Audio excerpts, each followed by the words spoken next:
27. False Religions.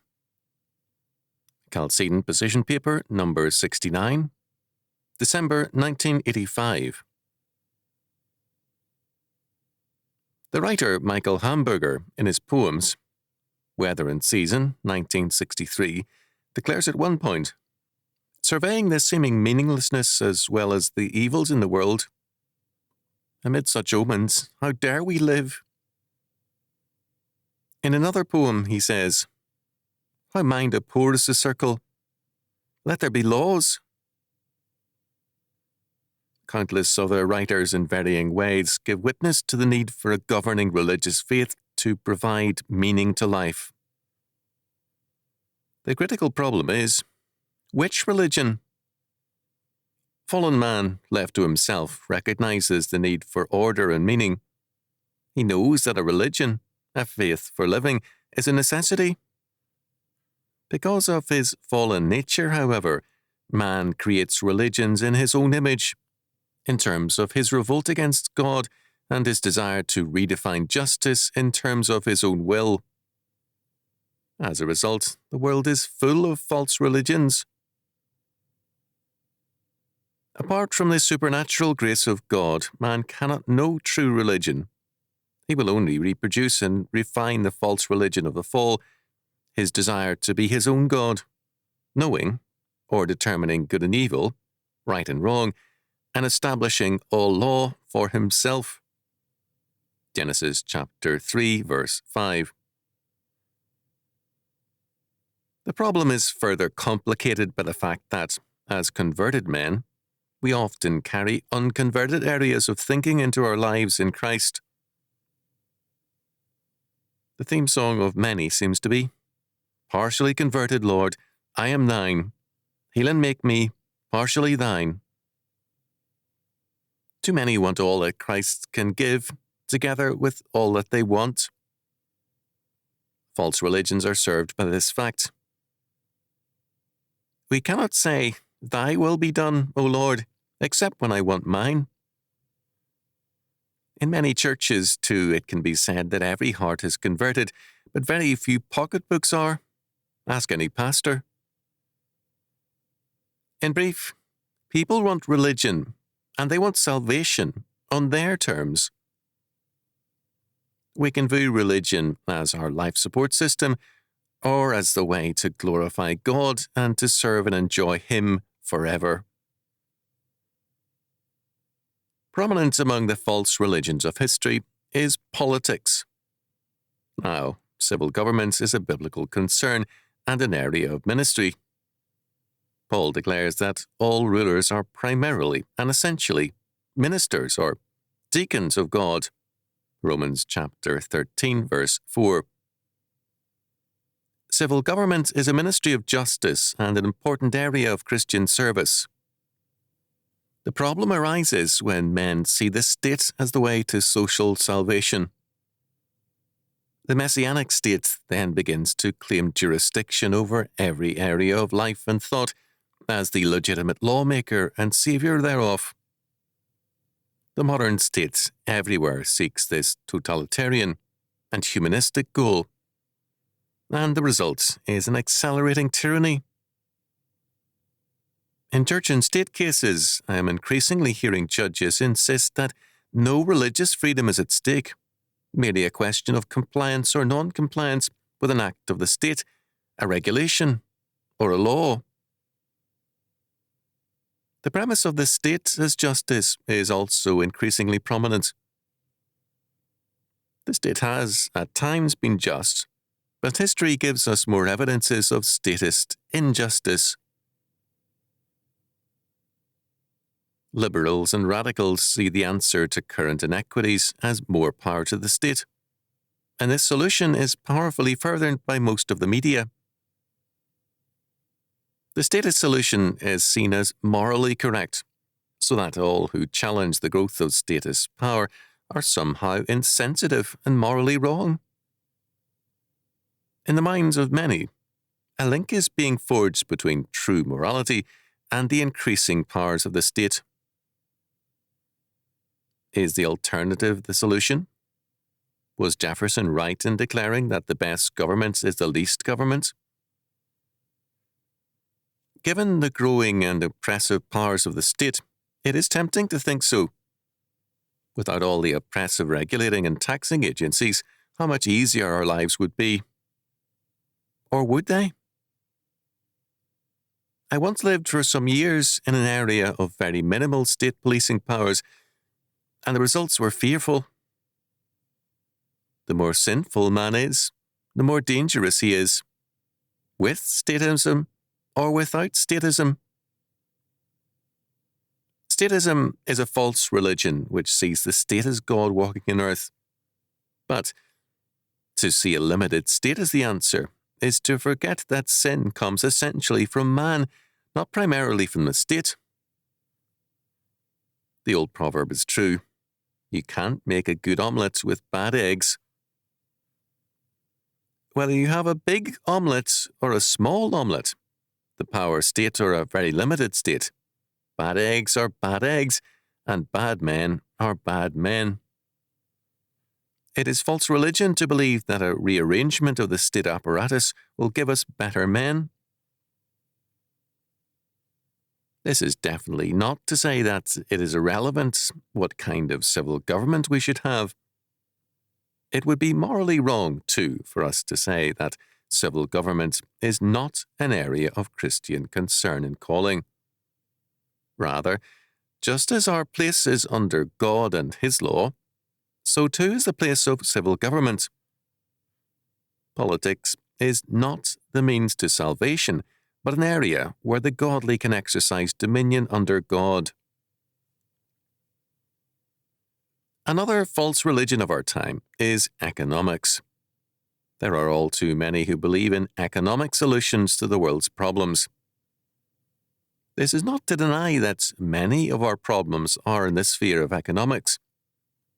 However, no more than the fact that a man has troubles with his job means that the job is at fault, do problems in the economic sphere necessarily have an economic cause. All too many intellectuals of the modern era have held and believed that socialism or communism is the solution to man's economic problems. The fact that every socialist state is a disaster does not trouble these people. In their view, if men would only try their brand of socialism, all would be well. In our time, economics is an area of particularly fanatical beliefs and believers. There is here also an alternative, the free market. Very clearly, history does give us a remarkable account of the social advances brought in by the free market. It is one of history's more remarkable stories. Given the results, why have men turned against the free market? Is it possible, perish the thought, that man can be illogical? One is tempted to say, the better our mind, the greater our capacities to be illogical. Can any equal intellectuals in bad logic? Ability magnifies all our errors. But men have again and again destroyed the free market and all its beneficent products. This should not surprise us. A free market requires free men, and the lovers of slavery demolish every threat of freedom. Economics cannot be free if men do not cherish and value freedom. For me, an unforgettable recollection from the early 1960s is a lecture by an economist to a university audience on freedom. The scholar's book on liberty is still in print. He was shocked when the first question raised by a student was this: "What's so important about freedom?" The student regarded freedom as of minimal value, and almost all the students agreed. Let us assume, for the sake of argument, that most men are not hypocrites when they profess to want freedom.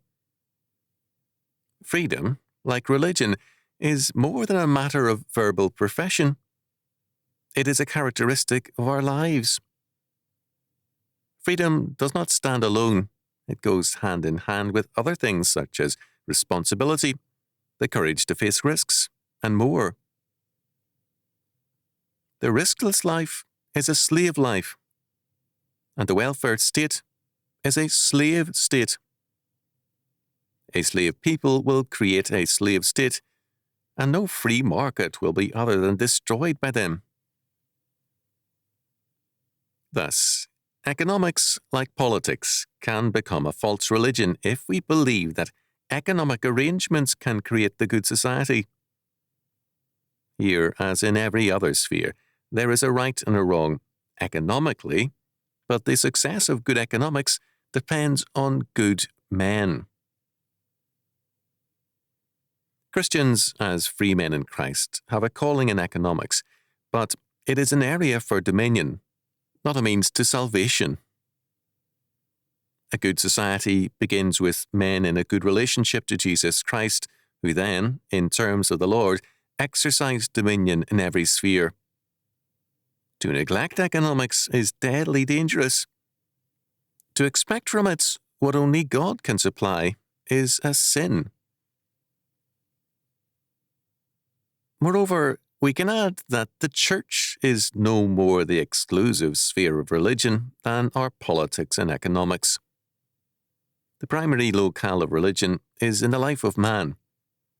Our life and our faith must be inseparable and united.